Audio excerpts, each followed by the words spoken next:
We had been together for 7 years, building a life out of small rituals, familiar conversations, and quiet routines. That evening was meant to be a gift to her, a reminder of what we once were.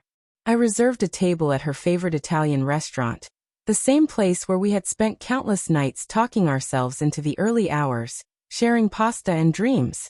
I thought it would bring us back, even for a night, to the warmth we had lost in the shuffle of work and obligations. She looked stunning, as always, but the spark wasn't there. Her smile was forced, her hands restless, her eyes flickering between the doorway and her phone. I told myself she was exhausted, maybe worn thin by deadlines and stress. I convinced myself that a glass of wine and a good meal would smooth it over. But the space between us had been widening for months, and that night it felt like an unbridgeable gulf. I tried to close it. I told her a story about work, some silly mishap that usually would have had her laughing, shaking her head, maybe adding her own playful remark. Instead, she just stared past me, her gaze fixed somewhere I couldn't follow. Finally, she looked straight at me, and there was nothing in her eyes, no warmth, no love, just emptiness that felt rehearsed. Then she said it, flat and measured, "We need to talk."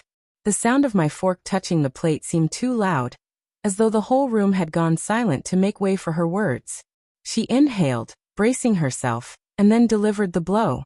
"I'm with someone else." No hesitation. No stumble. Just the truth, cold and deliberate. For a second, the world didn't collapse. It simply tilted, like the floor shifted beneath me. Around us, the restaurant carried on. Glasses clinking, laughter rising, the smell of garlic heavy in the air. None of it touched me. I lifted my glass, took a sip of water, and said the only words I could manage. "Good to know." That was it. Simple, steady. And it rattled her. She hadn't expected calm. Maybe she thought I'd rage. Maybe she wanted tears, or even a plea to fight for her. But I had no fire left to burn for someone who'd already walked away in her heart. She went on, her voice carefully measured, saying it wasn't planned, that it just happened, that she hadn't wanted to hurt me. It sounded like lines she had practiced, worn down from repetition. I let her speak. I didn't interrupt. I didn't argue. I nodded here and there, not in agreement but in acknowledgement.